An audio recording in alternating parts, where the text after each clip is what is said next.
Hear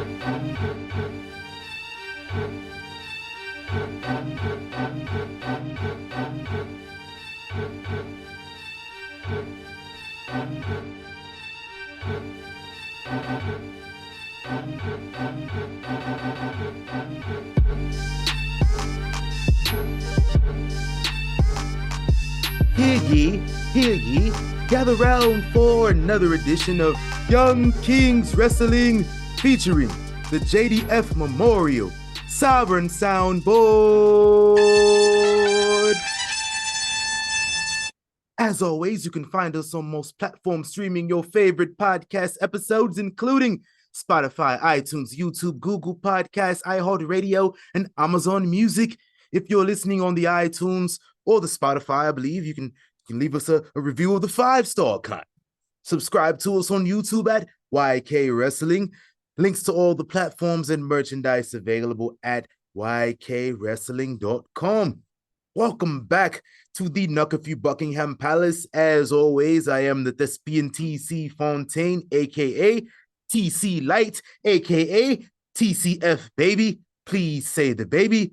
Joined by King Reek, House of Havoc, first of his name. We back with another one. How you living, Reek? I'm cool. Just living a lax life, you know what I'm saying? Just kicking it, Facts. I love it, man. And we also, it's the Royal Rumble. Get that voice back on. It's the Royal Rumble. And we are joined by, of course, our resident special guest after every primary, what's it called? Premium live event? Yeah. The Warden, Matt Ritter, from the #1 porn. Are you even on Pornhub anymore? We are on Pornhub. So the deal with that is Pornhub's just kind of a pain in the ass on how long it takes them to approve anything that we put on there anymore. And they've been hassling us a little bit about like when we have guests on, if they're not verified, because like we had to send in IDs and shit to like get verified to be on there to say, hey, yeah, I am above 18 if you couldn't fucking tell. So like shit like that. So everything on Pornhub's a little delayed, but we are still there. We are still the #1 wrestling podcast on Pornhub. Okay. I've been slacking off on my resident PLE reviewer duties for quite a while now, but after the Royal Rumble, I had to come back. I still think I've been here more than Malik in recent history, so I got that going for me. You have. I think like twice as much in the last year. Yeah, I think Malik got one appearance. So, yeah. He might have had two. I can't remember. I know one for sure.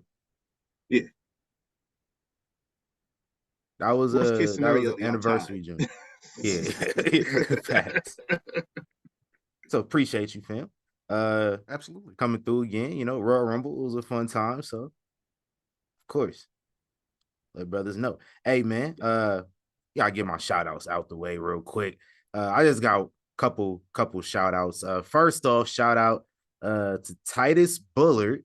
That is the son of Titus O'Neil. This man's ring name was named after his child. That's fire. Committed to Florida, University of Florida, going to play football. That's his pop's alma mater. So shout out to him. Did Titus win a national title at Florida, or am I tripping? I know he for sure won the SEC.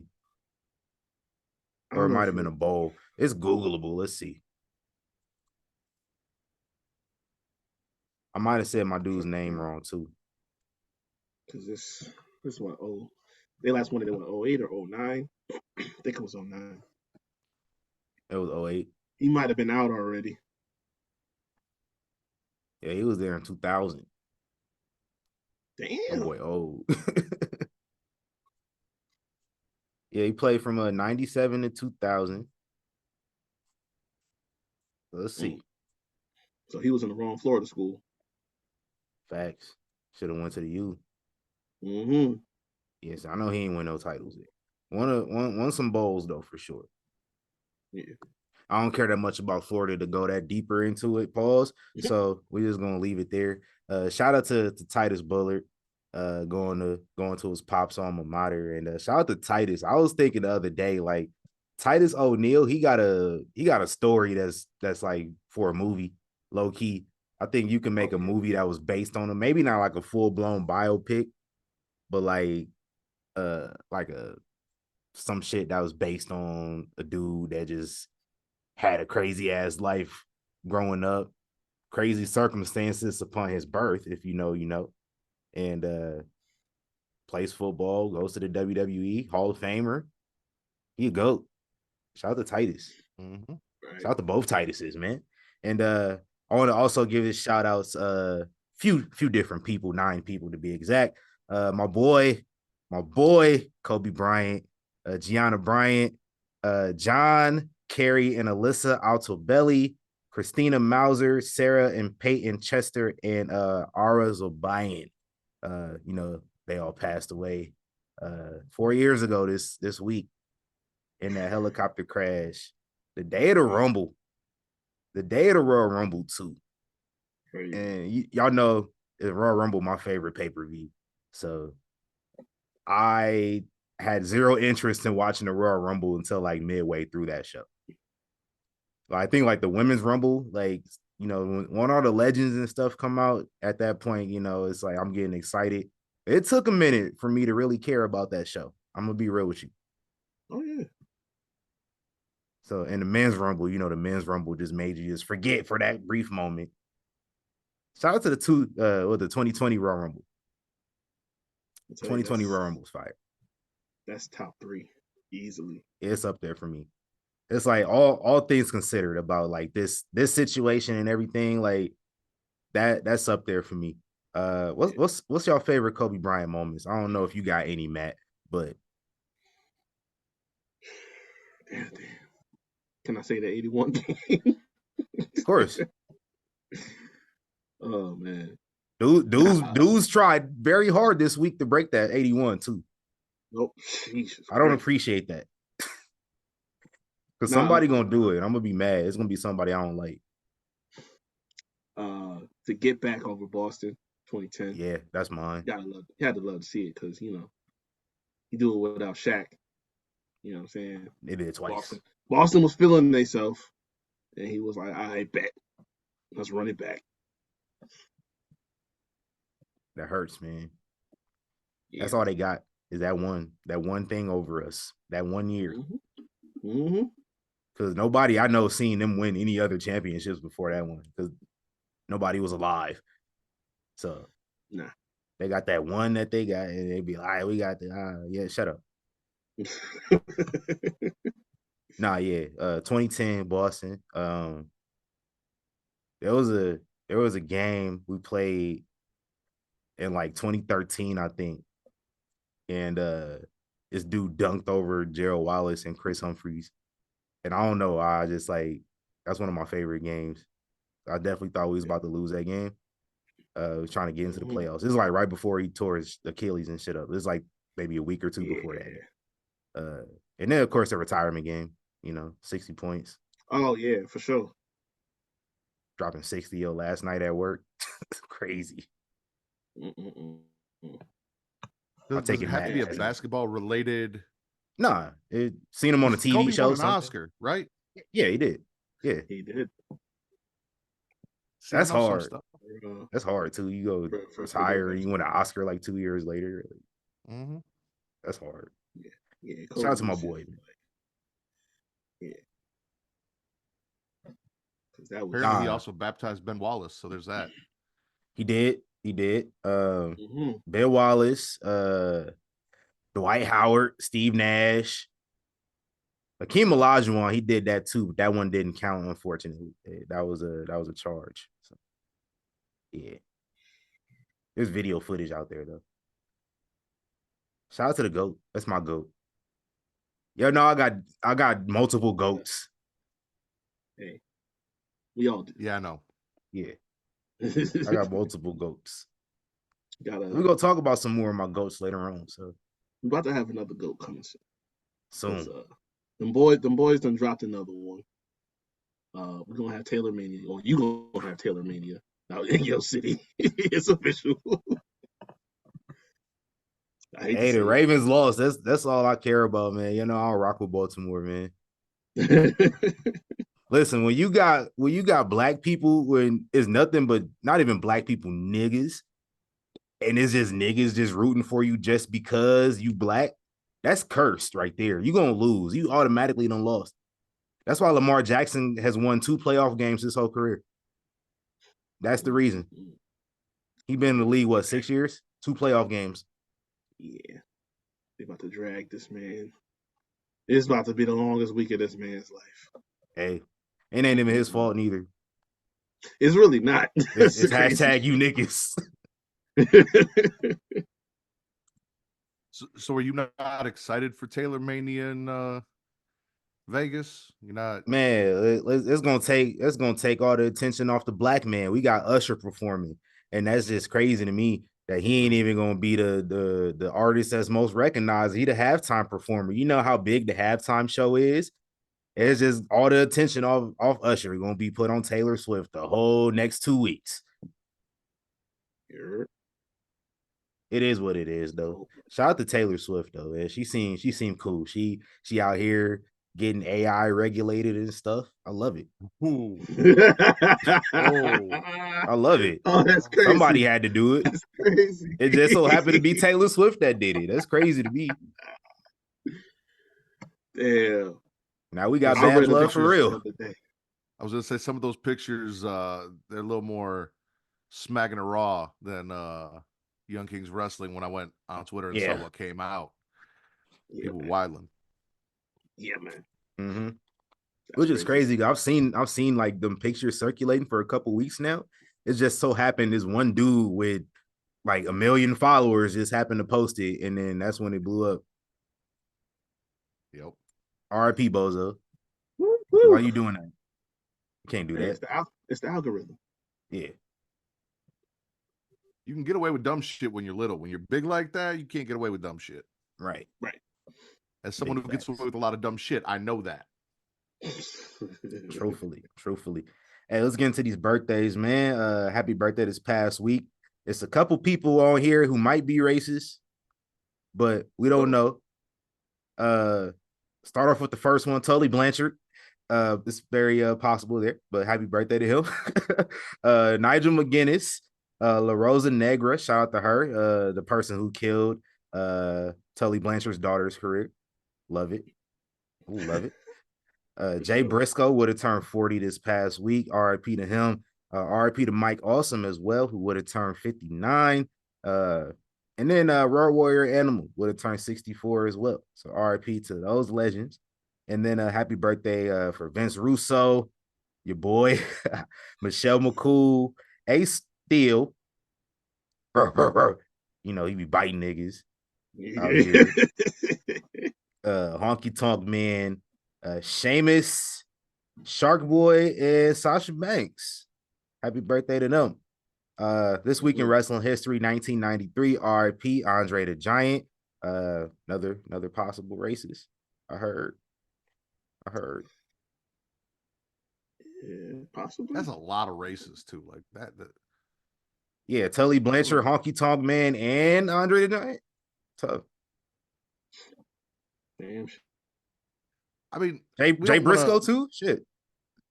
Yeah, we don't want to assume that Tully is racist. However, we know his daughter is. Apples don't fall that far. I was just saying, you learned it from somewhere.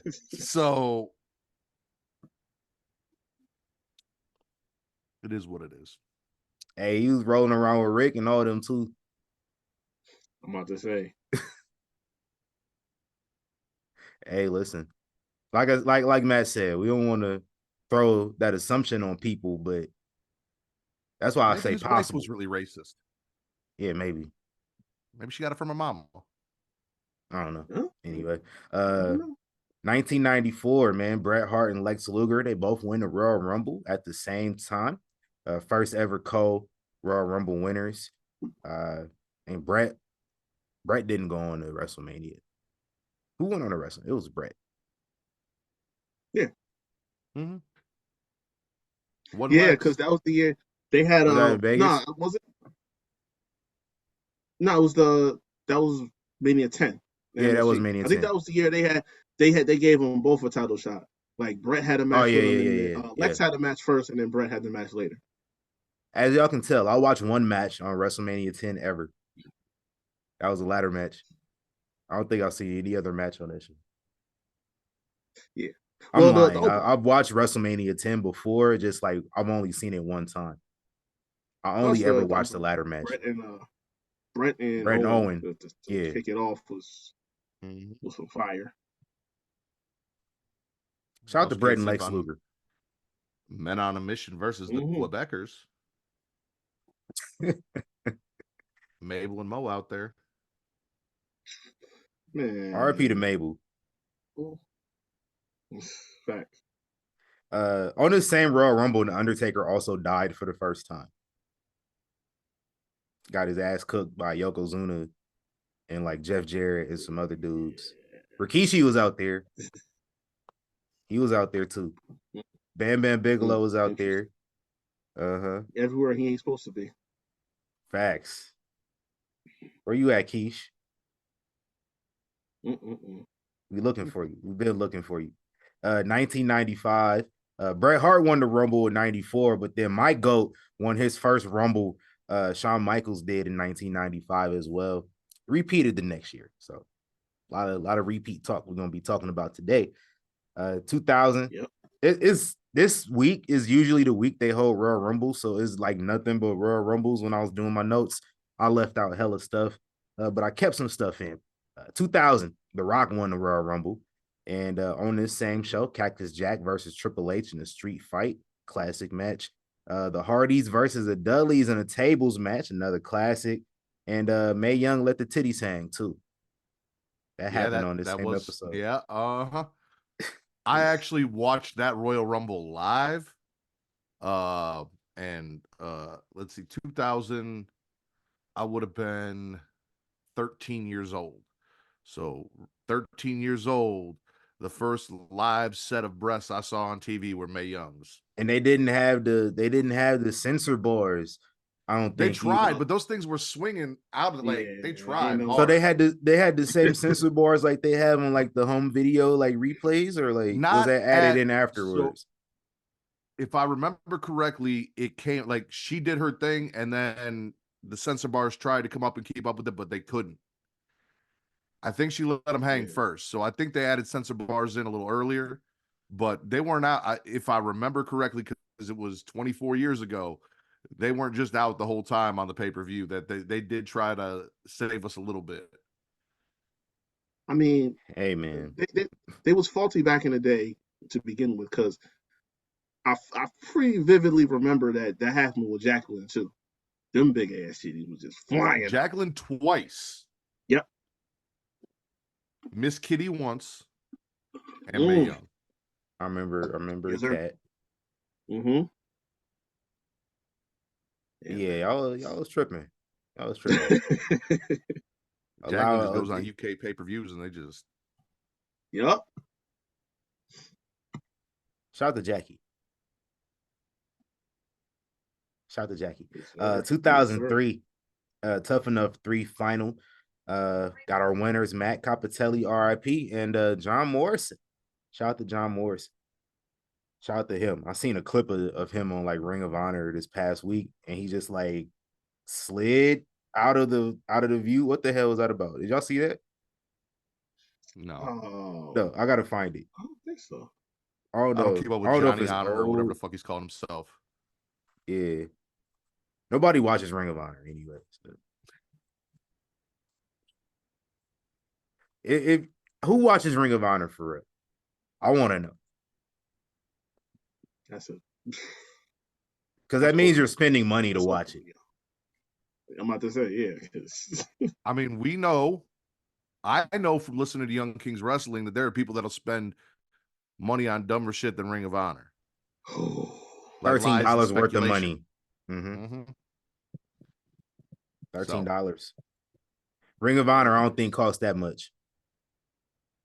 If you spending any more over $5 to watch a Ring of Honor, y'all tripping. It ain't that serious, bro. I would say, they do have that Ring of Honor's Women's Champion, but I know y'all aren't a big fan of Athena. So I'm not I a don't mind fan Athena, of but I just don't Athena. care that much. Yeah, just not I've her never jeans. cared about her. Yeah, her boot cuts, nothing like that. Yeah. Yes, it's rough out here for them jeans. It's tough. Yeah, it's Yeah. real tough. But I mean, I'd rather spend $13 if I love wrestling that much. I'd rather watch, some Ring of Honor than get lied to and speculated. True. Big facts. Let me get to the rest of these, man. 2008, John Cena returned in the Royal Rumble at Madison Square Garden, number 30. Big Pop thought they hated that man. Goes to show. Fickle. Fickle. Mm-hmm. 2016, AJ Styles made his debut in the Royal Rumble and the WWE. I didn't see that coming because I don't, even back then in 2016, I wasn't thirsty to get spoiled for stuff, especially over my favorite show now. Yeah. I had no idea AJ Styles was a free agent. I thought he was still in Impact, honestly. I didn't even know he was in Japan for years. That's how much out the loop I was. I heard he had I wrapped up missed with that Japan. innocence. I had no idea. Like, I wasn't deep into like the news around and the media shit. Like, I'm just like, okay, he out there somewhere. Maybe he go back to TNA. I didn't for 1 second think he was coming to WWE. Debuting in a world title match at that. Right. Fire. Love it. 2018, we have the first ever women's Royal Rumble, won by Asuka. Nothing else happened after that, as far as I'm concerned. And 2021, if you know, you know. But yeah, 2021. It's my last little tidbit here. Bianca Belair defeated Bayley in an obstacle course and picked up Otis's big ass and carried him about 4 feet. That's fire. It was probably more than that. It might have been like 10 feet. That's impressive. Because Otis is like 375 pounds. At least. At least. How big is Otis? Let's find that out. Hey, Siri, how big is Otis from WWE? We're way off. He's 330, apparently. But what? Come on. No. He got to be bigger than that. I'm about to say, it's cat. At least I'll give him 350. Because they tried to say that whatchamacallit, Finn Balor and Indy Hartwell was the same height, or was it was who was it? It was her and somebody else that they were the same height. That's what I'm saying. Like, they drastically different. Female wrestlers' heights are fairly deceiving on TV. I met Lita in person, and I definitely did not think Lita was going to be as tiny as she was. Like, yeah, I told y'all like Sasha and Bayley walked past me, and they like I already knew Sasha was pretty short in general. They was both short as hell. I'm not even that tall. They was both mad short. Right. Well, see, that's what I'm saying, right? Like, you gave us Otis's weight. Rhea Ripley is 5'6". And I look at Otis and I look at myself and I see the weight that they reported, and I'm like, that man's only got maybe 2 inches on me, and our body types are not that similar. There's no way that's what he weighs. He's got to be more than that.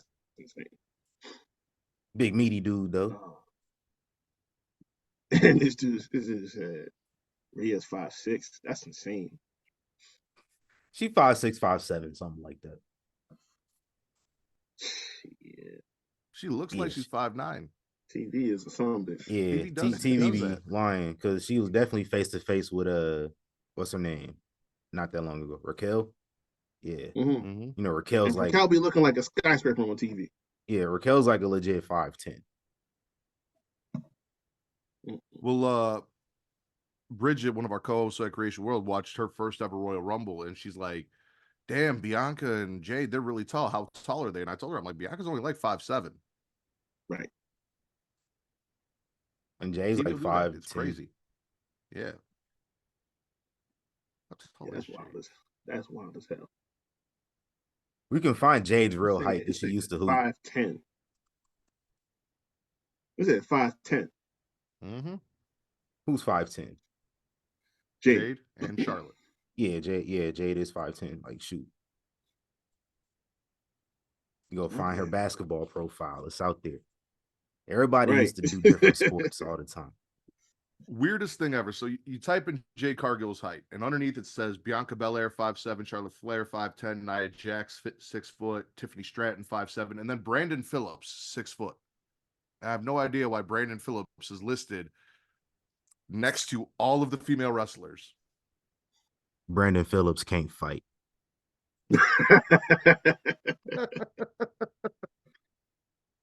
There's a lot of y'all that can't fight. I'm gonna tell y'all right. There's a lot of y'all who can't fight. Carmelo Hayes can't fight. Ludwig Kaiser cannot fight. Who am I missing out? Kalani Jordan. Wait, when did this happen? Yo, Yeah, I was out the loop too, bro. It's cool.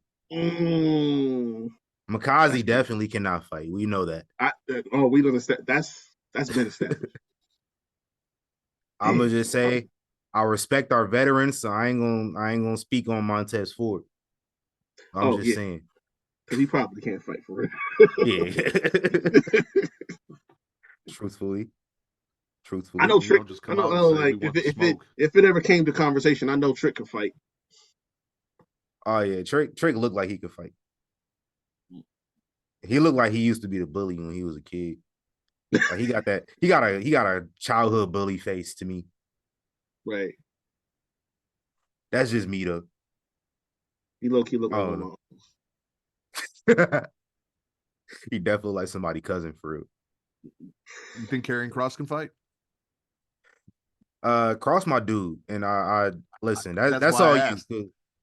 Listen, Cross cool with me. I have no reason to believe he can fight. I'm gonna just say that much. Because once Scarlett dyed that hair brown, I had questions. Oh, facts. I think he knows some shit. He been training. I'm pretty sure he got some. Nah, he a jujitsu ass dude. So yeah. He can okay, never mind. I also need to know if Zachary Wentz, is that his name? The rascal that's dating Gigi. Yeah. He can fight. I don't think he can. He ain't fought. No, he can't fight. No, he can't fight. We know he can't fight. This motherfucker got green fucking fingernails. Shout out to all the wrestlers who can't fight for real. I was gonna say Matt Riddle also painted his fingers and nails green. Are you saying Matt Riddle can't fight? Because I'm not even gonna go that far.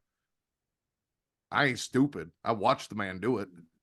I mean, I guess we wasn't necessarily talking about him in UFC before he went to wrestling. That's all I'm saying. Like, facts. He might could fight.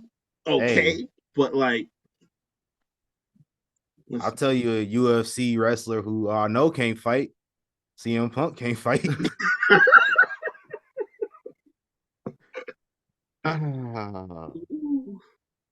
But Larry Merchant say, "Well, if I was 30 years younger, I would have whooped your ass."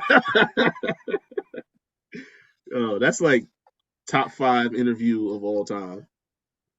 Yeah, shout out to. Hey, look, we getting hella off track. Y'all been so nice to my boy, and then I get here, and all of a sudden it's CM Punk can't fight. I see how it is. Like weeks, I was just like, oh look, they're lightening up on my boy CM Punk. I'm gonna come on. Hey, it was just part of the conversation. Like it was a double entendre. We know we legitimately know he can't fight. I can't deny that. I'm not gonna pretend. And then as far as the conversation goes, I thought it was appropriate to mention that he can't fight either. Yeah, fair. Like he's got goodwill, but that doesn't mean he won't catch a straight every now and then. Yeah, that's how it goes. This is equal opportunity, right? Equal opportunity over here. Let's get into the royal address of rumors, man. I'm gonna say a couple things, and I'm gonna pass the baton over to Reek here.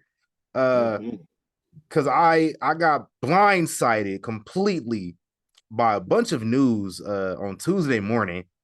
First thing I saw a tweet from Netflix tweeting out the Monday Night Raw logo. And I'm like, hold on, fam.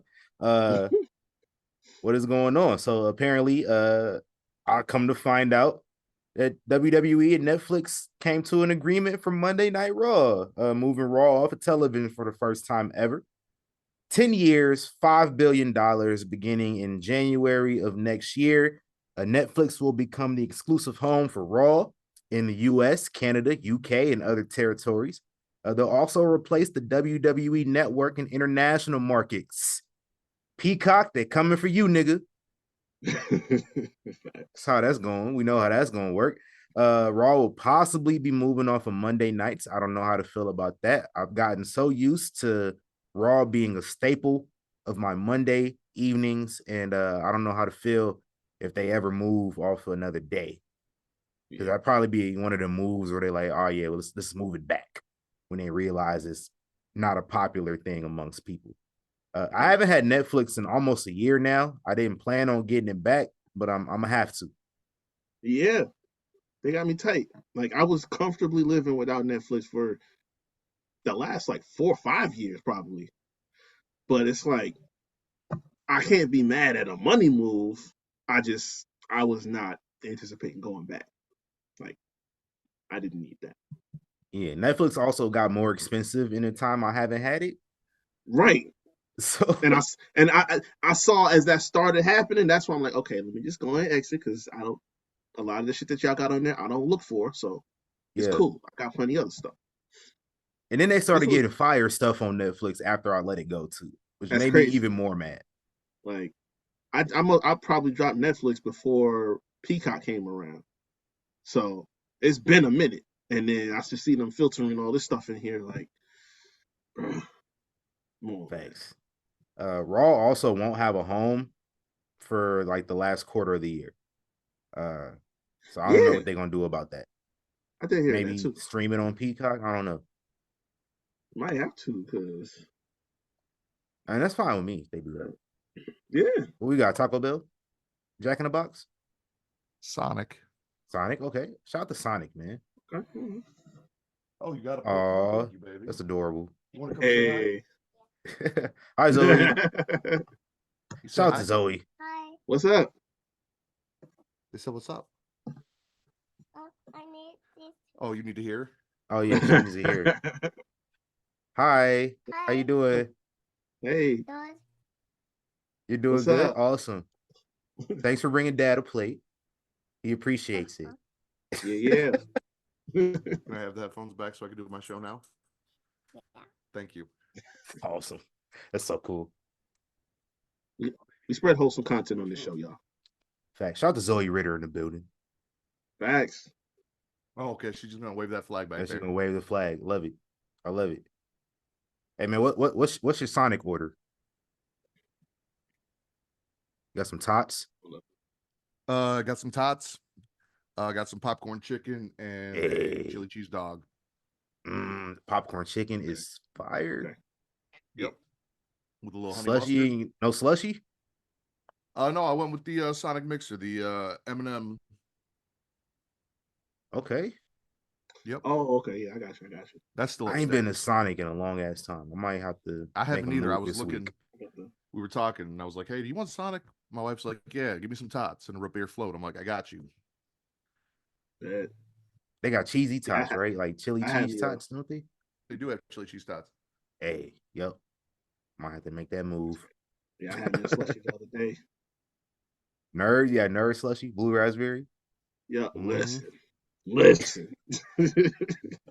Hey, hold on. I gotta do it. Shout out to Sonic, man. Remember they used to roller skate at Sonic? Oh man. Yeah.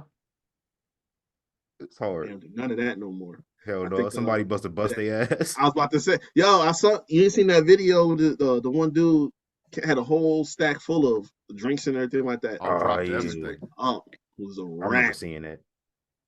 Hey, shout out to Sonic. Let's move on. The Rock also seen some news that same day about Netflix. Let's seen The Rock was added to the TKO board of directors.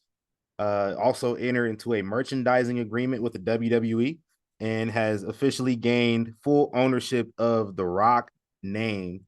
I don't think he's ever owned that. I think it's been a WWE IP this entire time. So now he's officially the Rock. He can be the Rock whenever he wants to. Hopefully no more Dwayne Johnson all over the place. Cause let these people know that you the Rock, fam. Right. Like, come on. That's what The you built fact off. that like nobody, people who don't know him were calling him the Rock, calling him Dwayne Johnson. Like, oh, you want to go see that new Dwayne Johnson movie? Nobody talks like that. This man's Right. name is The Rock. That's what I'm saying, Come man. on, family. Cut Shout that out to out. him. And as part of this deal, he also received $30 million in TKO stock. He also they say he received $490,000 plus in royalties last year. Jesus Christ. Mind you, he made one appearance on TV. And I don't know this what is going to other lead to TKO becoming a partner in the XFL. in the what's it called now? USFL? I thought it was the XFL. Did they change UFL. it? No, it's the UFL. XFL merged with the USFL to become the UFL. So yeah, the Rock's still a part of that. TKO might have something to do with that eventually at some point for sure. Well, to say if it makes dollars, it makes sense. Yeah, because I think if anybody can figure it out, it'll be the Rock and Nick Khan on how to like make spring football actually stick finally. Like spring football, they tried that out so long, Right. like even dating back to the OG XFL. Yeah. So and the USFL last year was doing some good numbers. So I mean, yeah, you bring in XFL wasn't that bad either. Like with the play, you had AJ McCarron lighting shit up over there. I was about to say, yeah, a lot of these, these cast offs was out here just doing. They did the Vegas team dirty. They did. They did the Vegas team real dirty. It's cold blooded. All I know is Netflix wants to get into live sports, which is part of this deal with WWE, which you guys were talking about. Mm-hmm. If you want to get into live sports, you've got somebody on the board of the UFL. Now on the TKO board, you've already got to deal with them. That's a good way to get football on Netflix because it's going to be a lot cheaper to get the UFL on there than it's going to be to get the NFL on there. So, facts.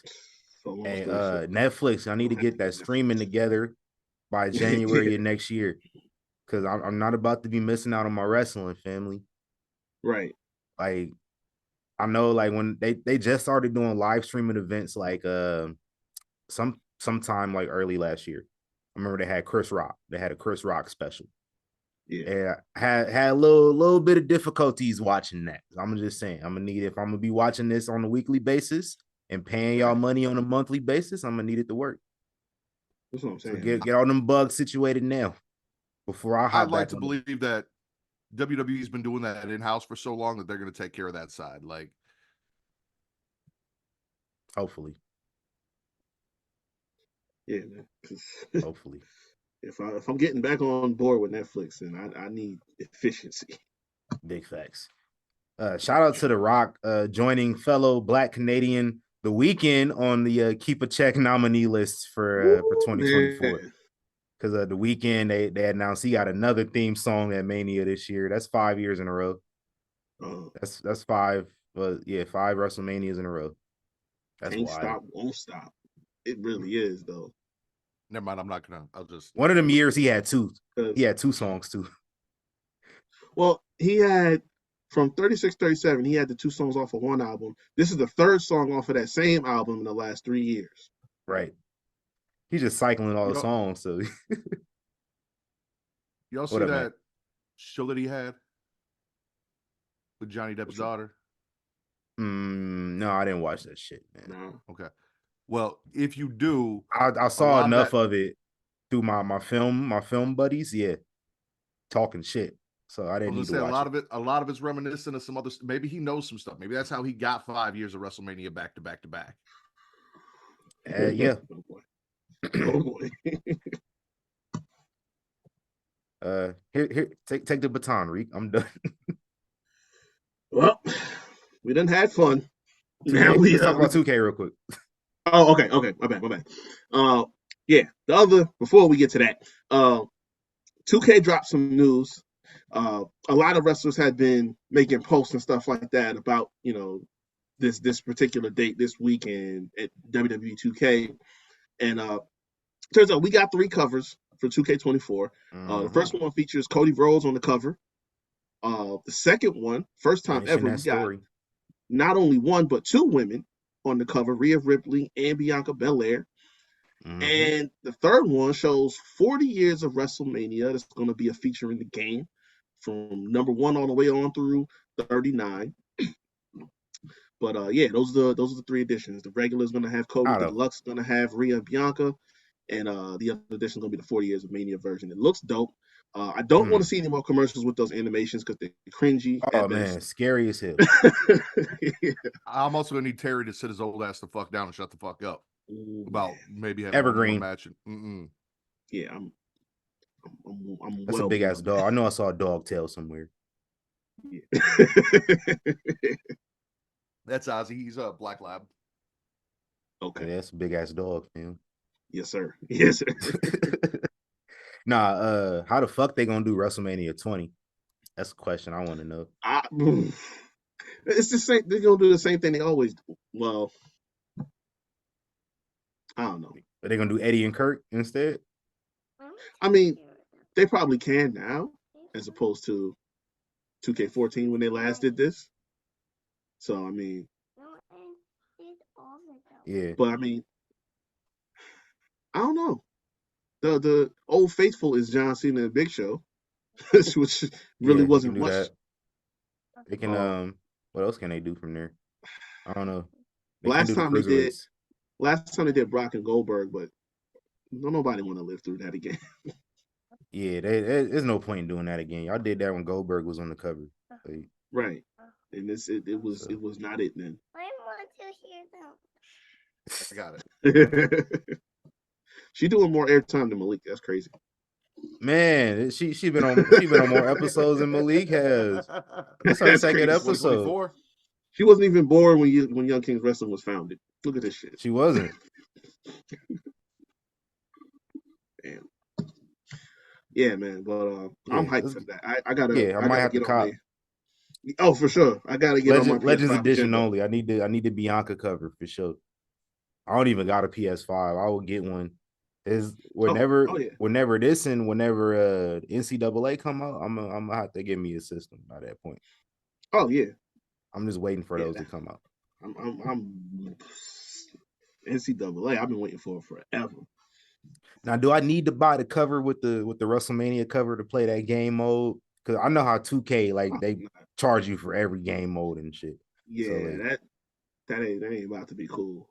Because they always have some feature mode. Like it's always like a showcase of some like Road to WrestleMania or some shit like that.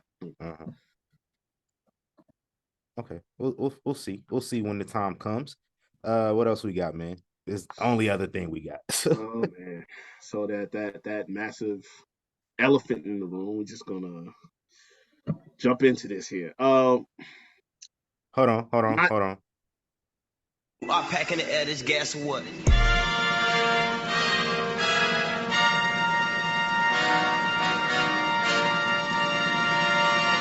peasants, you peasants! Come on out, you rapist! It's Peasant of the Week times, though. Yeah, man. That's substituted DC Young Fly this week. Yeah, appropriately so. Say it again, Zoe. Peasant of the Week. Yeah, hey. There we go. Oh man! So less than 24 hours after all the news we just discussed, from 2K24 to the Netflix deal to rocking on TKO board, news dropped that journal was that I won't say her name on here since that they've been doing that enough, but one of the women who had signed an NDA back in 2022 and made allegations against Vince McMahon has once again brought out a lawsuit towards Vince, and it's a 64-page document that details 67, my bad. Yeah. That details a situation, entanglement, whatever you want to call it, between herself and Vince that goes far back to 2019. That alleges that Vince not only had relations with this woman, but got to the point where he was taking full advantage of her, was offering her up essentially to people within his circle, the likes of John Laurinaitis, some unnamed talent, a quote unquote former UFC champion and WWE champion. If you know, you should know, as a bargaining tool. There were at least 3 people from the UFC and WWE at that time. That's all I'm saying. Right. So only one of them was heavyweight champion, though.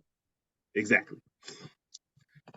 So yeah, you had that, and goes on to describe some heinous details about the things that he was doing to her. We're not gonna get into them details, but No, we're not doing the documents out there.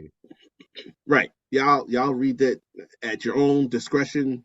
Mm-hmm. It is advised, because it ain't just nasty, it's depraved.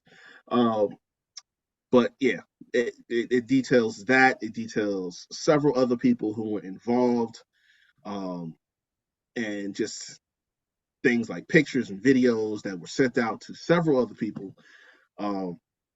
This was all released in the span of, like I said, the 24 hours within which we got all this other news. And so following that, TKO has had to make some very drastic decisions in that time, because the sponsors saw this, obviously. Slim Jim pulled back and said, we're going to have to put this on pause for a minute. And before we got to midnight on Friday, Vince officially announced his full resignation from WWE. This is while SmackDown was on air, actually. It was, right. He announced his full resignation from WWE, from anything related to TKO. He was the executive chairman of TKO. He's fully resigned from that. Will not have anything to do with the company. He is still a majority share owner. Shareholder, but only has 12% voting power, as opposed to what he had a year ago when he forced his way back in. It's not going to happen again. His voting power is next to nothing. And he owns a lot of lion's share of the shares there, but he is officially out of the company in any form or fashion. And like always, this one story has spiraled off into multiple other branching stories, people that had to react to it, who was in the know about it, anything like that. But needless to say, it was hovering a dark cloud over the company, especially with the Rumble that just passed last night. Luckily, to turn in resignation just before we got to the show, so we didn't have to worry about that. But the fallout just continues to occur as we go along here.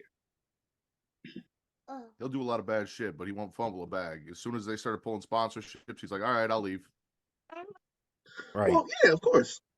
Honestly, the more I've been thinking about it since this happened, I think that initial complaint that came out a year ago when he retired, I think that's what started all of this. Like, he had to have known that this wasn't going to go away, that something else was going to pop up. So he said, hey, let me preserve what I done built here and make sure that it gets to a place that, if God forbid something comes down on me, it'll still keep flowing regardless. So yeah, him forcing his way back in to make a sale, get the Endeavor deal and the TKO built. And so now he can just quietly, well, it ain't going to be quiet, but he can step out of it and deal with whatever he got to deal with himself, and the company keeps on going. I'm just saying the timeline looked a little suspicious, because you remember when all the stuff first came out, June, was it like June, July? It was right before Money in the Bank, 2022. Yep. They was talking about like they had this man being looked into since before Mania. Yeah. So going back to that timeline, before Mania, his ass was on Pat McAfee show, like making a public appearance, something he never do. And we was like, oh, he making a public interview. He'll never do a public interview. Right. Now we know why, in hindsight, why he was doing public interviews around that time. Because also, if you read the lawsuit, the shit started to hit the fan for him and this young woman. January. I forgot to set my timer also, by the way. My bad. I was not trying to spend that much time on this. But January 2022 was when like shit started to hit the fan. He told the woman like Linda found out and that they had to stop doing what they was doing. She ended up getting let go from her official position with the company like in February, and then this man gets investigated shortly after that. Right. And then the findings from the said investigation don't come out until like June. So everything just in hindsight is looking like, yo, shit's kind of crazy. I didn't really have much to say in regards to it. The dude's gone, like officially gone. He has nothing to do with anything anymore. In between that time of this news breaking and us recording here, he's been let go. And it sucks because he did give us so many like great memories over the course of years, like dating back to literal childhood. But you got to do what's necessary. Like he at one point thought he was bigger than the company, but at the same time, it's like this is going to affect his livelihood for however much longer his livelihood will exist. It's going to affect his family's livelihood as well. So like, yeah, he had to be let go, and they had to sell the company before the bag really got fucked up. Which the bag is. We saw Slim Jim step out, and they were literally not a sponsor for the Royal Rumble for a good like 6 hours at most. Oh yeah. And then it was like, oh yeah, we good, fam. But my biggest like thing about this, and even dating back to when the news first broke like 2 years ago, with the other shit he had going on, y'all don't care about the people who are actually affected by this. The most that hashtag you niggas had been affected by this at all was y'all didn't like the shows that he was putting on. And y'all haven't really cared for the shows he's been putting on for a good number of years, save for every now and again there's something that folks will like. But like now, like people saw this as an opportunity to push their own agendas because they don't like the WWE, not realizing is an actual human being who's affected by this, like traumatically affected by this. If you read the lawsuit, this woman was literally emotionally, damn near physically, not even damn near, she was physically abused. This is called a spade. She was emotionally abused, physically abused, mentally abused. She was manipulated, taken advantage of. Her parents passed away, and VKM saw that as an opportunity to take advantage of a emotionally vulnerable person to fulfill whatever power. I'm losing track of the term I want to use here. Power play is what I'll go with. Oh yeah. Whatever power play he saw, like it was like, oh, I take advantage of this, and he went with it. And he didn't feel like he did anything wrong. He still doesn't. Looking at his resignation statement on the TKO, that TKO release, he still doesn't feel like he did anything wrong. And granted, maybe he didn't, but he doesn't really deserve that benefit of the doubt at this point. Because we do have to consider it's still all allegations. Nothing's been proven. Like it's very possible she was lying, but like I said, he doesn't deserve that benefit of the doubt. So we're gonna let it play out. Even if shit comes to find out, like his reputation is beyond cooked anyway. So like nobody's even gonna like, even if shit comes out that she was lying about it, nobody's gonna he's still gonna carry that label because nobody is ever able to shake that label. When nobody in history, notably outside of him, has been able to shake that label. It also doesn't help when you have created an image of yourself in front of millions of people of being the exact kind of person you're being accused of being, with all of the shit you have done on TV over the years as a character. Yeah, it's like Redacted Kelly. Same thing. Yeah. He built that reputation for himself too. And so it's very difficult to give him the benefit of the doubt. The worst part is that it's like if you actually look into this lawsuit, it's like that side is even darker than what he's portrayed on TV. It's like, how are you worse than what you've been openly showing people that you loosely can be like? And the thing is, I saw this. I saw this tweet. I think it was yesterday. It was from Matthew Randazzo. He was the guy that wrote the book Ring of Hell when he was did the story on Chris Benoit. And On who? Redacted. oh, redacted. My bad. You can edit that out. Yeah. Matt Randazzo. He wrote the book Ring of Hell, and he said 16 years ago, after dozens of interviews, he published a book where he described Vince as a predatory, exploitative, abusive, sadistic monster. And there's a lot of stories that weren't made public, a lot of them that he knows personally, but he can't publish. And he's like, I wasn't exaggerating. So for decades, wrestling media presented Vince as in an indulgent, grossly downplaying fashion, as if he was just merely crude and juvenile and horny, but they simply weren't asking the right questions. But they must have heard some of the same things. They just didn't want to say straight up what it was. So this is like where it gets really sticky, where it gets messed up, is that situations like these always span a whole wave of extra shit, because you're gonna have multiple people now. It's just like when you had the Me Too situation. It's like you're gonna have at some point, especially now that he's resigned, you're gonna have more people that are gonna come on, and they're probably gonna have stories of their own. Then you're gonna have the people that are like, oh, well, I told somebody this that's going on, and a whole bunch of new voices are gonna come out as a result of this, and that's a good thing on one side, but it's also a terrible thing on the other side, because now you got to decipher through it all. Because if something was going on that people haven't gotten to speak their minds about, that they haven't gotten to tell their stories on, they need to be heard. But then there's opportunists that want to just take this moment to be like, oh, let me chime in here to get my clicks, get my likes. That's a problem, because if you have people that aren't telling the truth, then we're taking advantage of the situation, and like TC said, that's not fair to the person or the people that were affected by this.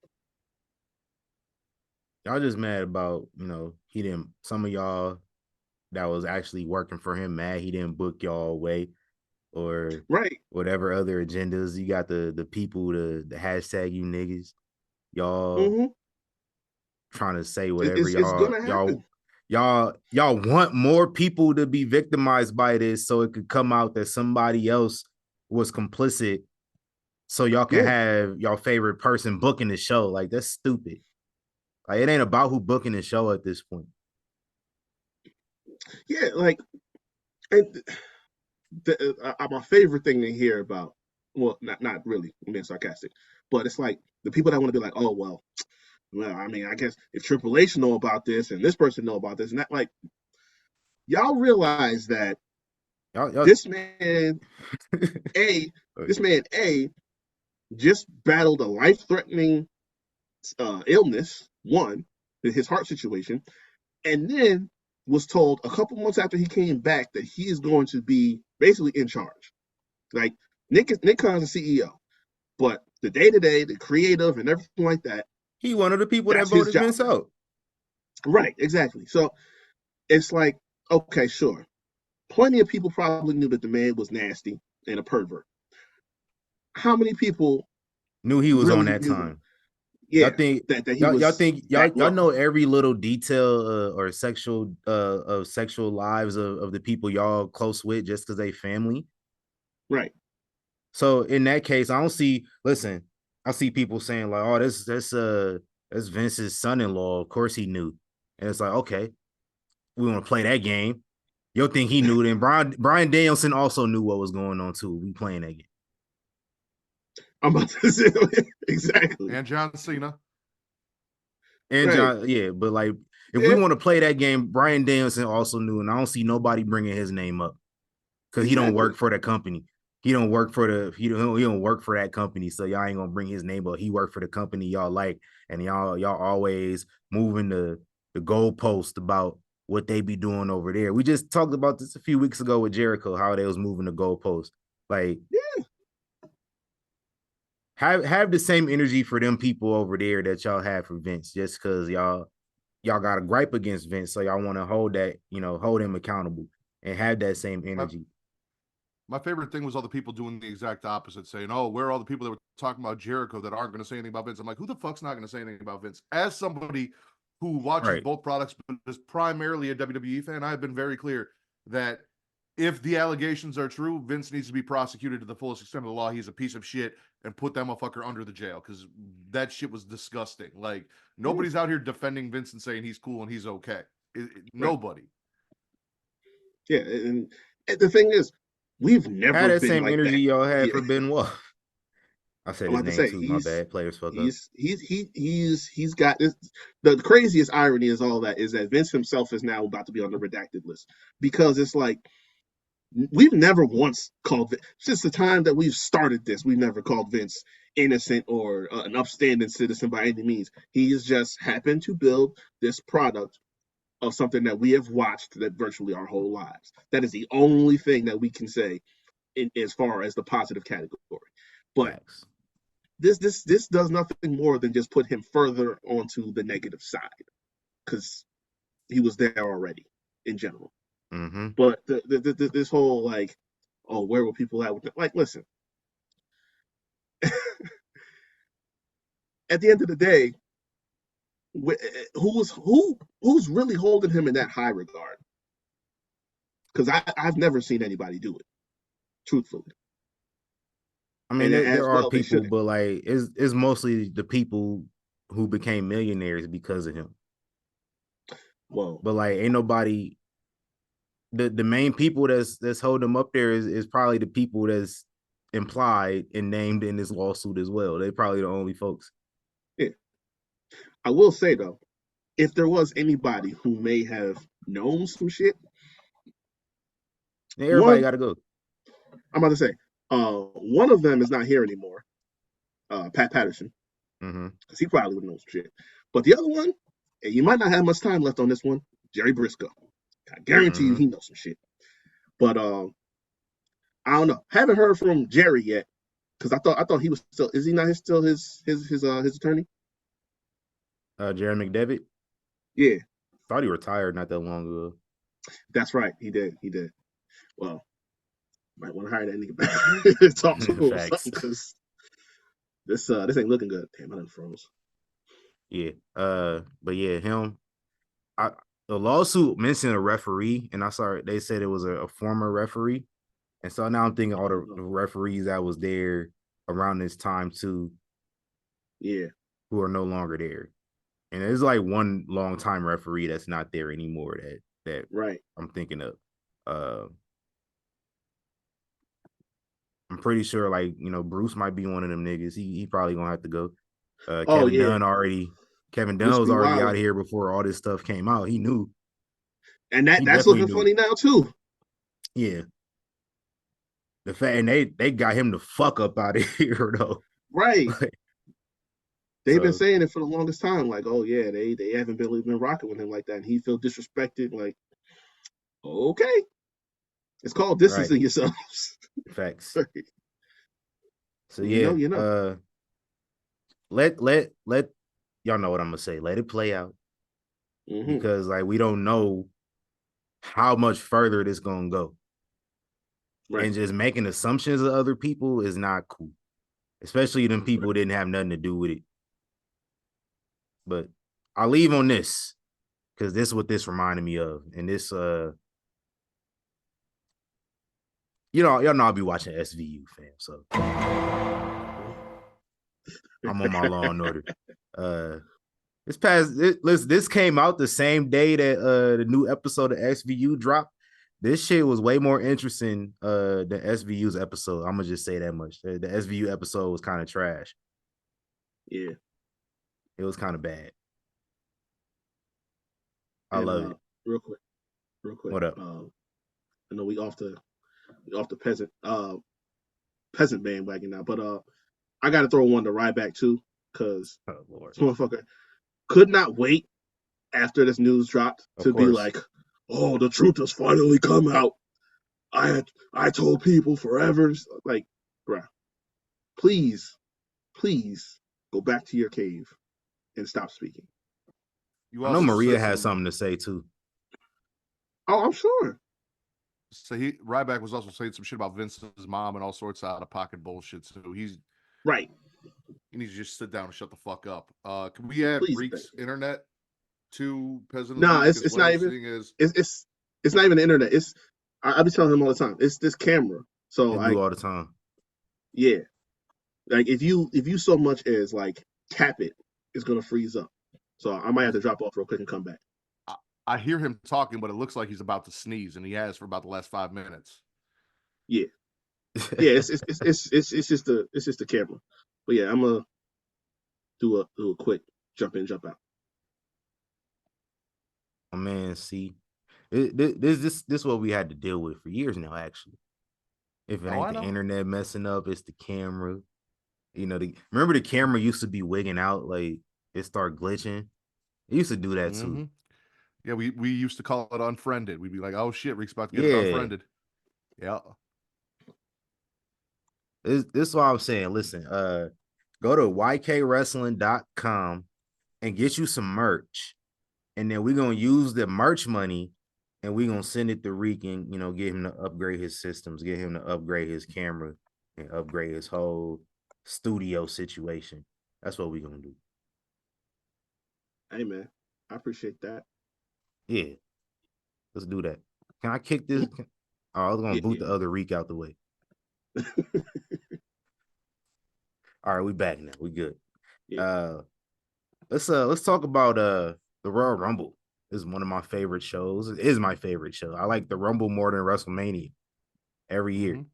Because it's the start of the road to WrestleMania. It's the start of WrestleMania season. And I'm gonna tell you, I thought this joint came on. Remember, like during the pandemic, they started airing like the pay-per-views and stuff earlier, like an hour earlier than usual. They stopped doing that, but my mind is still like, oh, 4:00 is when the main show gonna start. So I was waiting all day for 4:00, and I was like, dang, kickoff. Had another hour, longest hour ever. Let's talk about it, man. From Tropicana Field, home of the Thunderdome remix. We got a cold open from Terry. I did not pay attention to it. I completely zoned out. Once I've seen Terry on my TV way too much this week. Every time I turned on the WWE this past week, I saw Terry. Don't like that. Remember Belly? I don't like that shit. I'm about to drop a dime on them niggas. I don't like that shit. But we start our show off and we got a surprise guest commentator. Pat McAfee is back again. Why y'all don't like Pat McAfee, man? Like every time Pat has shown up, like the last 3 or 4 times, I've seen people complaining about Pat. What Pat do to y'all? What's so wrong about Pat? He coming out for one night only. Sometimes he only came, the WrestleMania, he did one match. Like, he was my favorite, or my wife's favorite part of the whole show. His commentary is what kept her most interested during the Rumble. She was laughing at half the shit he was saying. Yeah, I love Pat McAfee though. It's not just because Pat McAfee. It's not just because Pat McAfee followed us in the middle of SummerSlam in Vegas. I literally saw this man walk away from the commentary table, and then I looked down and he followed us. Like, it's not just because of that. Shout out to Pat though. I love Pat's show. Like, he good in my book, man. Y'all mad because he be having Aaron Rodgers on the show? So what? I don't gotta watch when Aaron Rodgers is on there. He's only on there one day out the week. So what? Saying, like it does numbers. Like, yeah, they cool people, but obviously they know people are going to watch if he's on there. So yeah, like y'all be getting mad at people for making business decisions, and it shows. I just don't get That's why y'all broke. Right. That's why y'all broke. Y'all know they say wrestling fans live in their mama basement. So like stereotypically, y'all be living in your mom's basement. That's why y'all don't understand these business decisions. Y'all don't. Y'all never have. But yeah, shout out to Pat McAfee. The Rumble took place 10 years to the exact day that CM Punk walked out and never came back. Well, he came back eventually, but the fact that he came back is crazy. So 10 years to the exact day. Wild stuff. Let's talk about the women's Royal Rumble kicking it off, man. We got our winner. We already knew who was going to win it. Bayley. That was the only woman that was actually built up to win this thing, really. Like, I don't think they built any other woman. The only other woman they were building up was Becky, and they started that a couple weeks ago when she like came and confronted Rhea Ripley. But that was the only time. Yeah, but even then it just A little bit of it Nia. didn't have that feel that she was going this year. Yeah, What's that, man? A little bit of Nia. We had a little bit of Nia getting built there. We know Nia Jax not winning no Rumble though. Well, it was honestly, it was kind of like a red herring in there because, like, yeah, I was standing on Bayley winning, but it was like if they wanted to throw a little monkey wrench into it, and if then she got hot enough in the last couple of weeks, they might be like, all right, you know what, let's just capitalize on it. But nah, I was saying from the time the show started, like, yeah, we still rocking with Bayley out here because it makes sense. Yeah, it's the one thing they've been really like focused on for probably since like October. Mm-hmm. So I think it's been obvious since then. So shout out to Bayley getting that. Shout out to the surprise entrance. Number 2 started the match off. Welcome back. One of my goats, Naomi. You know, I just saw her a few weeks ago and I was like, if she lose, then she might be in the Rumble. And she lost her belt in TNA. And she was back in the Rumble. So shout out to her. Jordan Grace showed up from TNA. That was a legitimate shocker. Apparently, they were trying to spoil that. And I told myself, like, yeah, I ain't trying to get spoiled today. So shout out to Jordan Grace showing up. Jade Cargill. Yeah. Yes. Jade Cargill popped up here. So did Roxanne Perez and Tiffany Stratton from NXT. And then number 30, Liv, I got 5 on it, Morgan, showing up. Number 30. Oh man. Decent surprise. No Sasha Banks, no AJ Lee, which was fine. Yeah. But yeah. I wanted to see Sasha back though. I was kind of sad. We got the number 30, it wasn't her. I can tell you what though. This open partnerships that they have in and stuff like that. Like this is all but confirming that she will be there at some point in time. Cause yeah, if you're gonna pull up and have someone like a Jordan Grace in there, and she said she gonna put in her post like that's not the last you're gonna see at TNA. So that means going forward, we're gonna see some more, involved Triple H talking about partnerships.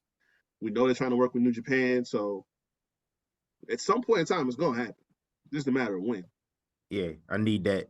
So shout out to Jordan Grace, man. She was in there about a third of the match, and she was going crazy, going up against Bianca. I'm gonna need if this ain't the last time we seen the TNA, then I'm gonna need Jordan Grace versus Bianca at some point. That's gonna go crazy. They done gave us so many matches to book off this one Rumble alone. Honestly, that's one of my favorite things about the Rumble. So many stories can get built from this one match every year. I wanted to see an Ivy Nile Jordan Grace pose down. Oh yeah, because they both 5'2". Yeah. Hey, bumming meat. Still though, do that. Shout out to Naomi getting she initially got that Iron Woman treatment. She was in there the longest, and then Bayley, of course, outlasted her after Naomi got eliminated. First night back, running the gauntlet, damn near. That's what I'm talking about. Yeah. Yeah. They said she's officially back with WWE too. So yeah. Which means we doing a partnership. She can always show back up on Impact. Right. There ain't no problem. Jade Cargill came in, and that was a big surprise, of course. Eliminated Nia Jax with ease, on some Terry Andre type stuff. And now we can finally get all these motherfuckers shutting the fuck up about, they fumbled Jade Cargill. They hired her and she hasn't been on TV. All that bullshit. Stupid. You got we're not queued up, right? For what? For that thing we was just doing before we got to the room. Not yet, but I mean, because it's cool. It's cool if not, because nah, I'm not.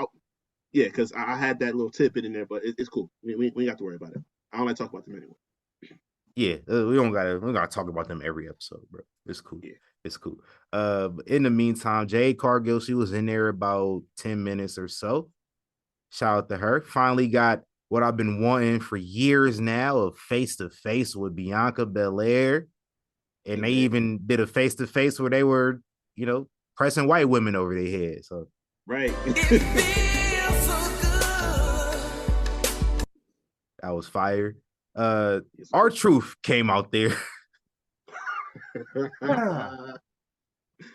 Man. So Queen Musty tries to come out Valhalla, and R-Truth runs out there to try to steal her number pretty much. They had the same number, but he thought it was the men's rumble. And Adam Pearce came out there, was like, fam, relax. Like, you mean to tell me this ain't the men's rumble? And he said, what happened to your hair? He said, nah, that was Nick. He said, Nick Mysterio? Listen, R-Truth was not the black man I expected running out of the back when a white woman in barefoot was walking down to the ring. I was expecting Tony Atlas with his shoe cleaning service on the way down there. Oh my God. You had to bring it up. I'm just saying, we saw it on the internet. I know I said I wasn't queued up, but damn it, bro. I'm packing the edits, guess what?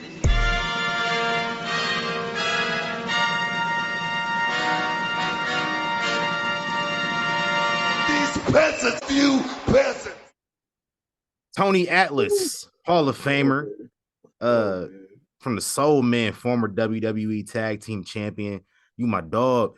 I rocks with you. I've been rocking with you since you showed back up managing Mark Henry and Big Daddy Viscera, pause, back on ECW. I appreciate your legendary status, but Tony Atlas. Bring that ass here, boy. Bring that ass here, boy. Why am I giving Tony Atlas Peasant of the Week? And why am I interrupting our Rumble review to give Tony Atlas Peasant of the Week? I'm going to tell you why. This ain't the first time that we've seen this. This is unprovoked, however. This dude made a post. He said, everyone likes to clean their car at a car wash, but this is the Tony Atlas shoe wash. White women only. Hashtag shoes addict. Hashtag lick a shoe. While you're at it, step on my face, kick my face, and punch me at the same time. Please and thank you. Again, stated white women only. And I'm not saying anything specifically because I don't know for sure, but I've heard that Valhalla might really enjoy doing something like that to somebody like Tony. That's the impression that I get. I mean, enough context. This is a nasty nigga. Yeah, enough context clues were given about that. This is all I got to say about this, right? I did not realize that Tony was this unhinged, but there were definitely warning signs. Because Yeah. I told y'all this story. I think y'all have both heard this before. I met Tony Atlas about 5-6 years ago. Yeah, met Tony Atlas about 5-6 years ago. He did a little indie show up around the way by me. And talking to him, everything seemed cool. We was chatting. I think we was talking about Rock and Rocky Johnson because obviously he was famously tag team partners with him. They won championships. So we was chatting about it. I'm telling him I didn't know you was still wrestling. I thought you was kind of just chilling now. He's like, no, I still do my thing. And then he just veered off into totally left territory, talking about he still getting pussy too, and he was with a woman the other night. And I'm like, whoa, sir, I didn't ask you all of that. This is a nasty nigga. So it was an isolated incident. I thought it was just that, but apparently it was very a warning, as a sign of things to come. Because this, again, 5-6 years ago, we hadn't gotten to these videos yet. But clearly, there was something going. Now I question how that rendezvous happened to go. So Had you graduated from medical school at that point? Were you carrying your credentials? Is that why he thought this was a good idea?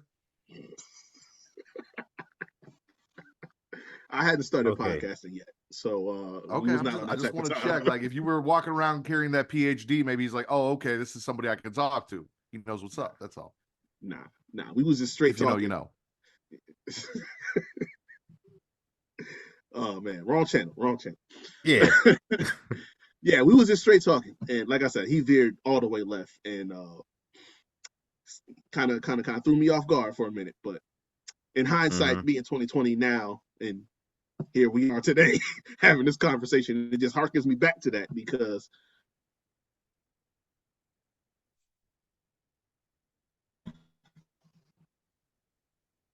kind of scaring me a little bit over there, Tony. Yeah, man. This dude also posted a picture of him licking a shoe. Too. Yeah, complete with the rest of this Unprovoked. He's giving visual. Well, I mean, you got to promote your business. He said it's a shoe wash. Yeah, the Tony Atlas shoe wash, white women only. Mm-hmm. Yeah. My CT So is he like anti Dr. Umar at this point? Hey, listen. Possibly. I gotta find it. Hold on. I have a field day with that man. I mean, he's a child psychologist. CTE acting up. That would be an interview. Umar's a child. Dr. Umar sitting down with Tony Atlas to figure out what the fuck is going on would be entertaining as all shit. I swear that would be the highest numbers Umar ever did. Mm-hmm. Legitimately. I might need to see about setting that up. Yeah. Let's get back on this women's rumble real quick because the internet tripping again. Liv Morgan, 2-time runner-up back-to-back years. Shout out to the fight time counters they had like in the corner showing how long like somebody had been in the ring. That's fire. I like that. Need more of that. Keep doing that. You know something? I hadn't thought about it too. This is probably part of that whole like them merging the companies together with UFC. I think they kind of like bouncing ideas off of each other because the whole presentation, even from the start of the show, them showing everybody coming in for the night and stuff like that and talking like that's a lot of stuff that UFC does in their productions if you watch their events. So I think this they kind of like Peter Rosenberg was like backstage interviewing folks and then like he just walked to Gorilla, interviewed Punk, and then just walked through Gorilla. Like, I ain't never showed Gorilla on none of these shows ever before. So that's hard. I like what they're doing with that. They borrowing from each other. I'll get into specifics later, but when we got to the men's rumble, that fight counter was a little kind of bogus, but we'll talk about it when we get there specifically. Okay. For sure. What grade y'all giving the women's rumble? A++ for me. Easy A+ for sure. It was my favorite match of the night. A+++. Same. Yeah. Next up, we got for the undisputed Universal WWE Championship, Roman Reigns versus LA Knight versus AJ Styles versus RK Orton. As mentioned last week, Solo Sikoa, he has been living up to that name of the tribal hair.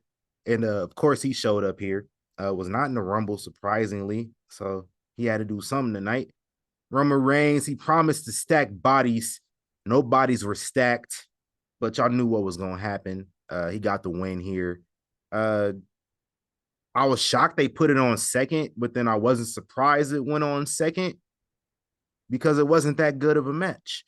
Of course, since Roman Reigns is involved, I gotta stay with the gimmick. A++++. Okay. I got a little worried there. I was like, is this really about to happen when I'm here? You're about to Nah. If Roman was not involved in this match, I would have just gave it like a B or something. Right. It was just like separate. It was like it wasn't like a real fatal 4-way to me. It was just like everybody got their own shit in individually throughout the match.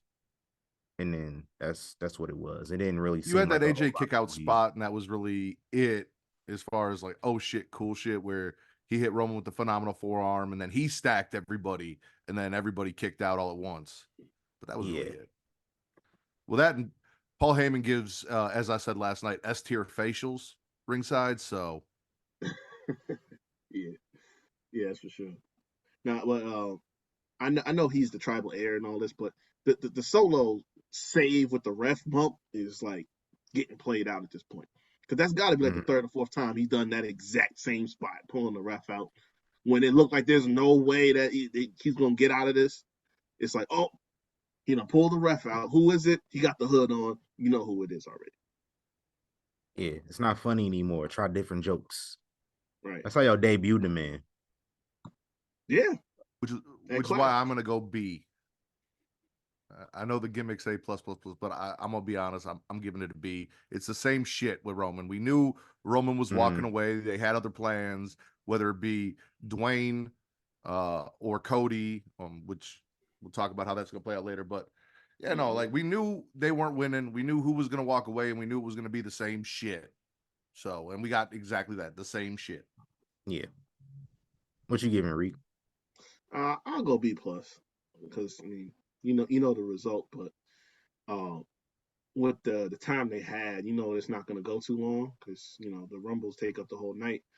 But hey, listen, they do what they're going to do for the time being, and seeing how the finish works out, is always the most interesting part of these matches until we know when Roman is going to drop it, which Yeah, I guess we know, but who knows? maybe. Yeah, for sure. Next up for the United States Championship, Logan Paul making his first title defense versus Kevin Owens. This was to me Logan Paul's weakest match so far that Yeah. he's had. And I don't know what it was. Like the match with Roman was fire. The match with Seth, insane. Even like the matches he was having with the Miz were up there too. I don't know why these two just didn't seem to have that much chemistry in ring together. So with that being said, I'm gonna give it a C. Yeah, it was cool. I knew Logan. I said this last week. Logan Paul was gonna get the dub. So Logan Paul got the dub. I gave it actually a C minus because all of a sudden referees want to have awareness as to when somebody's cheating. Sir, you didn't even see Kevin Owens hit Logan Paul with the brass knuckles. You just seen him in his hand. How are you going to make the assumption that he used them? You don't even know what happened. Yeah. What's up with that? To do, bro. All right, who gave you your job? All of a sudden, you want to see all this stuff. And now I've seen people saying, like, hey, can we get that ref at WrestleMania for Roman match? Since he want to see everything. It's good. I'm going to C plus for that reason because it pissed me off, but at least it's creative because we've never seen that sense of awareness before. Oh, but it did piss me off because it's like, listen, man, of all the times, like why does he need to be the one you tapped into your fucking senses for? You on the impulsive payroll referee? Right. I don't know why this was so off. Like I'm just watching. This was one of the matches I was excited for. So I don't know what happened here. They must be trying to run this back at Elimination Chamber, but I don't know. It was some mid, but we at least got the non-finish. I'm one of those people where like if I don't like you, I don't care how good you are or what you do. I can't get into your shit. And that's how I feel with Logan Paul. I don't like the motherfucker. So I was Braun Breaker during this match. It had my attention while I took a shower. I was like, I'm gonna hop in the shower. I got a podcast to do. I'll put the phone up and I'll watch it while I was least interested in watching, basically because of Logan Paul. So I'm gonna go C. I'm gonna go in between you two. C minus, C plus. I'll just go a flat C. I got to watch Logan Paul get smashed by Kevin Owens and put through a table at the end of the match, so that was a plus. Like I like watching him get fucked up. That's fun for me, but him on the mic, this run was not great. I'm not ever going to sit here and say someone is bad in the ring if they aren't bad in the ring. I'm not going to sit here and lie just because I don't like somebody, but I'm not interested in any of his shit, even though I love KO. I wasn't about it. Yeah, and that's my thing. That's my thing too. Like if I don't like somebody, I'll at least give kudos where it's due. And like I've always been saying, on the mic, I don't want to hear nothing Logan has to say. But up until last night, in ring he had missed, and then he missed last night. So I'm just like, okay, now I gotta dock you some letter grades, but I don't know. He got time to work on it, so we'll see. Yeah, big facts. And let's move on to the main event, man. Reek, got a question for you, brother. Yeah. How many royal families are there in wrestling? Well, a wise man once said that wrestling has more than one royal family. Big facts. Cody Rhodes, for the second year in a row, becomes the third man to win back-to-back Royal Rumbles. And I wasn't expecting it. I was not. We was definitely expecting that CM Punk, but CM Punk got to pay his dues. So I like that though. I'm so glad. I mean, I don't know if they do, but I hope they don't have wrestling parlays. Because I would have gotten they don't literally let you everything parlay. right.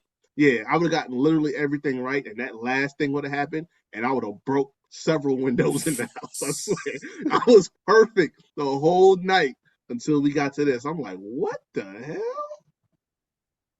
I'm not gonna say I am the #1 Young Kings wrestling fan, but I don't miss an episode. You are my guys. I've been here at Nuckaview Buckingham Palace many times. We've known each other for a long time, and I have listened in my car driving to work as TC has said things like Cody shouldn't win the Rumble, it's going to be boring as shit, and I'm cursing that motherfucker out as I'm making rights and shit, because I don't know if you watched 2 weeks ago, Vince tried to come on my show and say that shit, and I shut him down and started yelling at him like, I have always been I need shit to make sense, and getting Cody from Raw to SmackDown to challenge Roman, even though there isn't really a brand split, this is the only way it made sense for me, and I needed for my sanity for this to be a thing. Also, as you mentioned, he is now in the same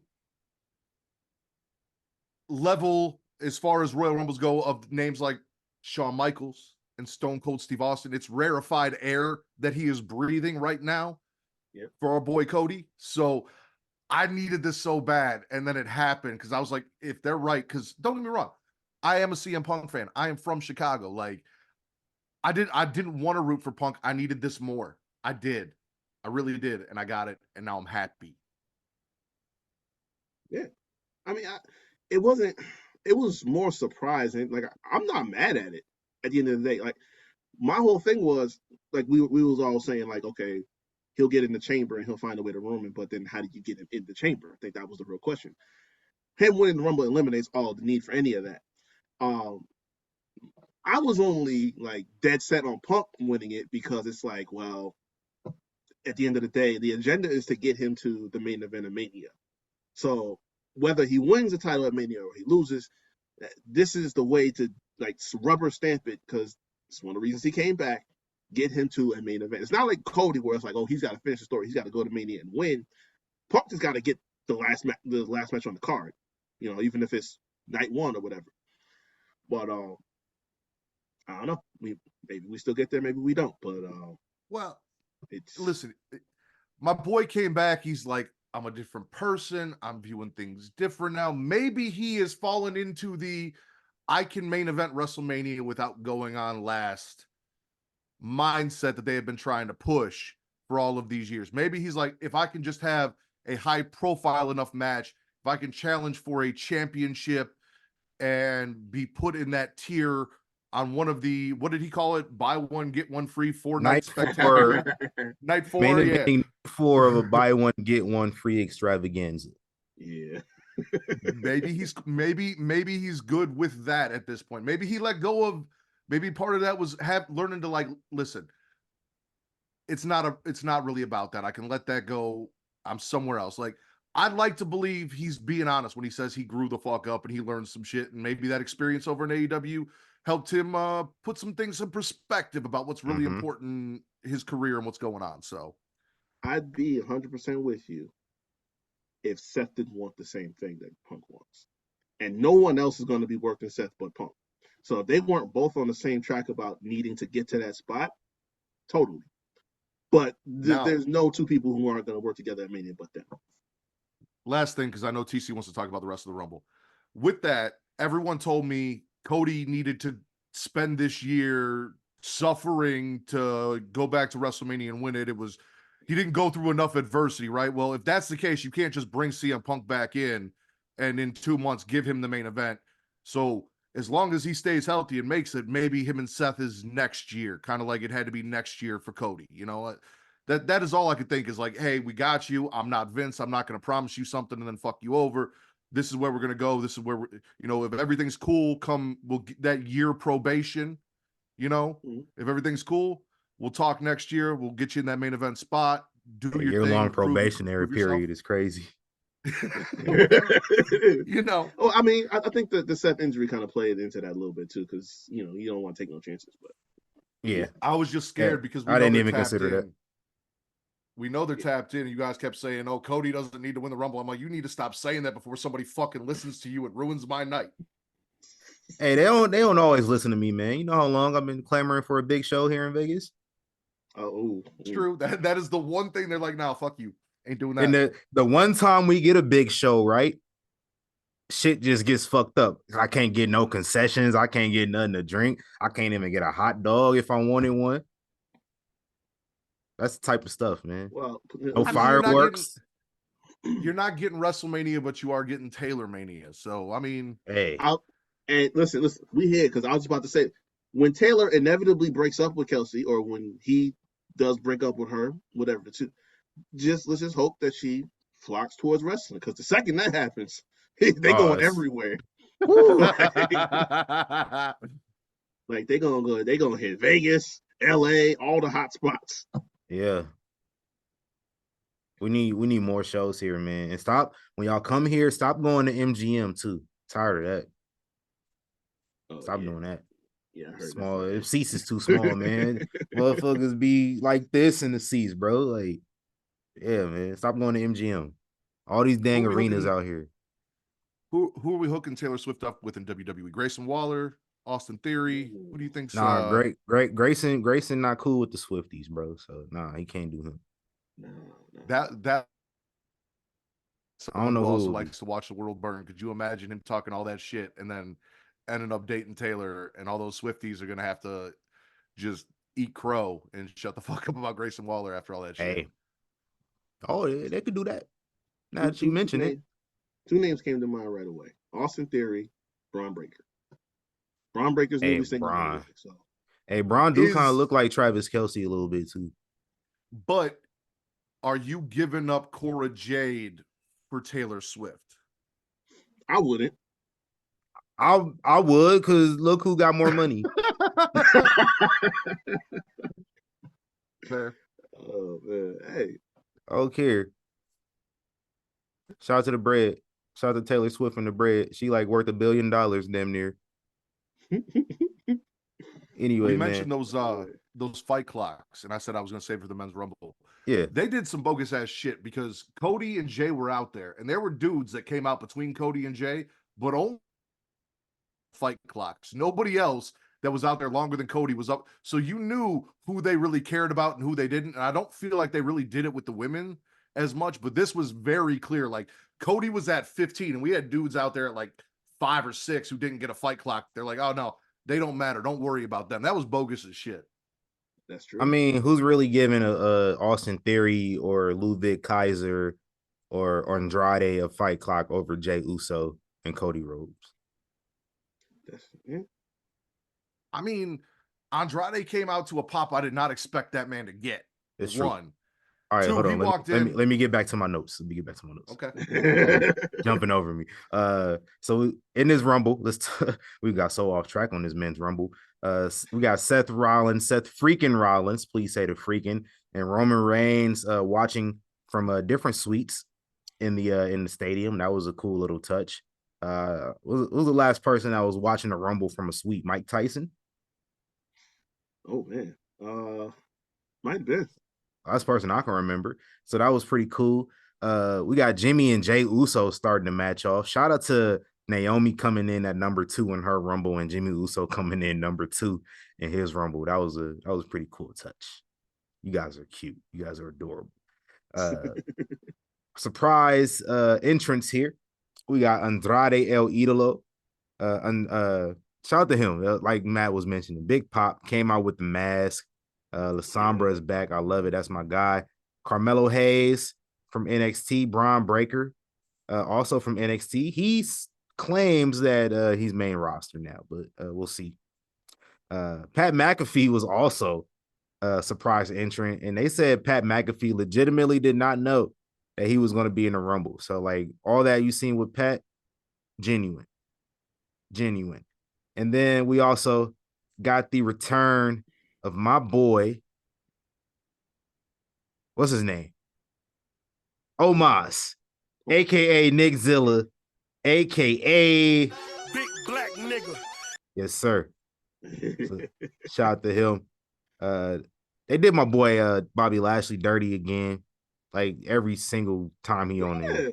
I don't get that, but that's we need regulations against outside interference in the Royal Rumble, whether it is somebody who has been eliminated or someone who's not part of the Rumble not being able to eliminate motherfuckers from the Rumble. Terry was the first offender that did some dumb shit, and since then, all these years later, we've done nothing to correct it, and it's fucked up and it's wrong. Yes, that's why CM Punk left. It is. Last time you seen CM Punk, that happened to him. Yeah, it's cold. So that's why he left. Y'all did that. Y'all did that to my GOAT, Shawn Michaels, 1 year. Y'all did that to my GOAT, Shawn Michaels, 2 years, right? 2 years straight. Oh, yeah, 06. 2 straight years, y'all did that to my GOAT. Yeah. I don't appreciate that, bro. I mean, one. No, say what you gotta say. What you gotta say?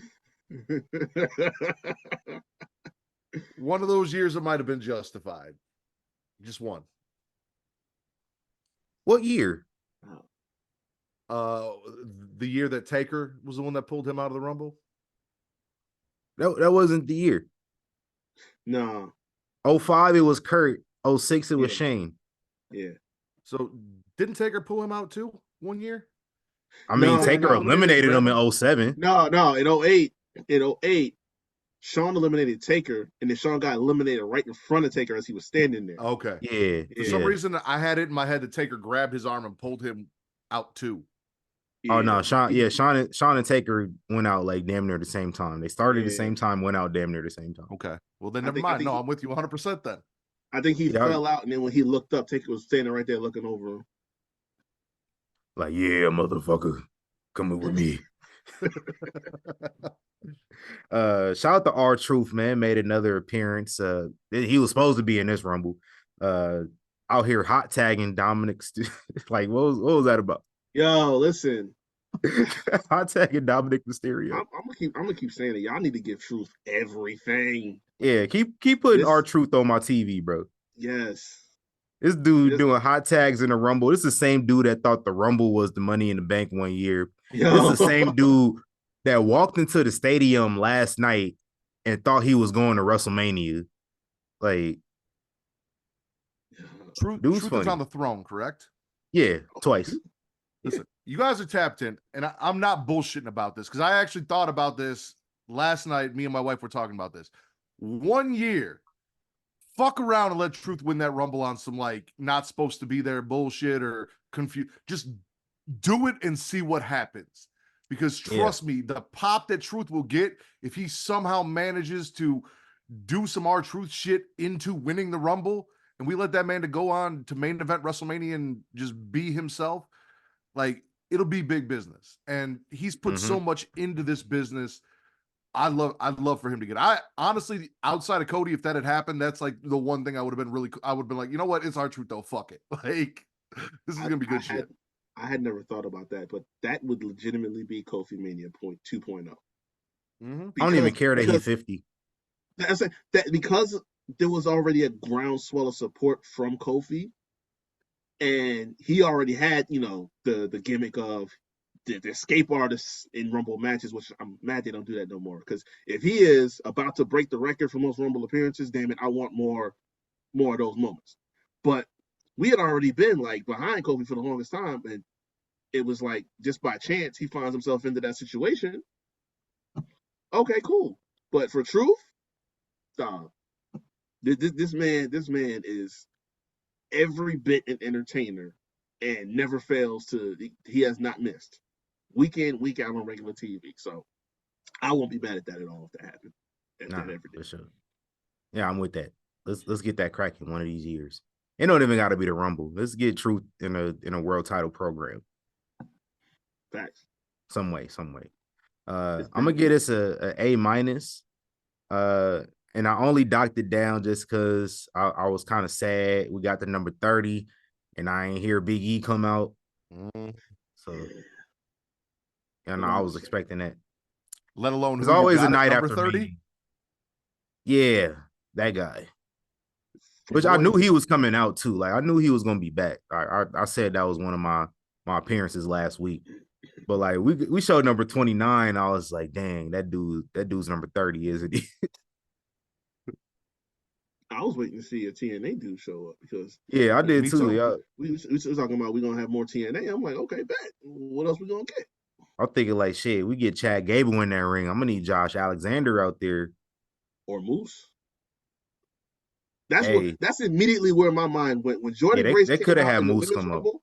I'm like, we're gonna see Moose tonight, and I'm gonna lose my motherfucking mind for real. I wonder if they would have did Moose whole presentation. Moose entrance is the whole time it take in between Rumble picks though. So I don't know. Yeah, that's true. just before he even walk out is like a whole 90 seconds. Well, actually, I don't know. Cody probably took all the time he would have to do some shit like that. Right. Shout out to Cody. Nick man. signed with TNA, right? Nick Nemeth. Yeah. That would have been because I was kind of wondering, like, we all knew when Naomi came out, she was going to be Naomi, not Trinity, though. Yeah. I said Trinity is technically canon because of Total Divas, so they could have done it and just said, we used to know her as Trinity, or Naomi, but she's Trinity, blah, blah, blah, blah, and done that whole thing. Having that TNA connection and having Dolph come out, but calling him Nick and having him wear the TNA shit, that would have been a sight for a Rumble as well. Hey, he's canon as Nick Nemeth too. Yeah. Nicky Nemeth. He was Nick Nemeth before that. I mean, he was Chavo's caddy. He was Kerwin White. Yeah. Oh, that's right. Yeah. I forgot about that. That dark time.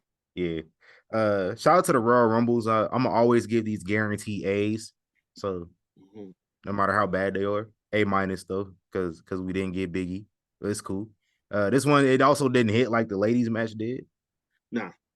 So y'all start putting the women last, fam, because it's they are here killing the men every time. Yeah, like anytime you get on the big four of a gimmick match or something like that, whether it's War Games, Money in the Bank, it's like you got to put them, look at them each individually because one is gonna far surpass the other, and it just happens to be they whooping the damn man's ass. It's 2 shows in a row, by the way. It is. Mm-hmm.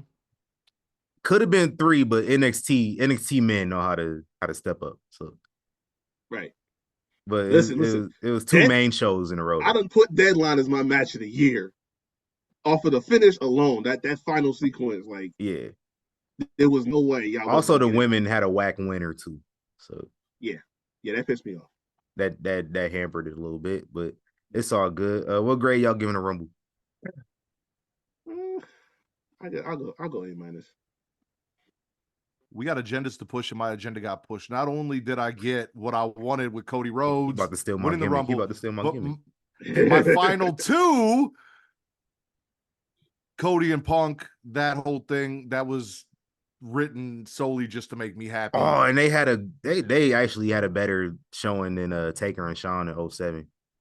I might be prisoner of the moment. I'm about to go back and watch it, but Punk saying I didn't come all this way to lose to Dusty's son before getting his ass eliminated. I was just like, that when he said that, I'm like, oh shit, they about to fucked up.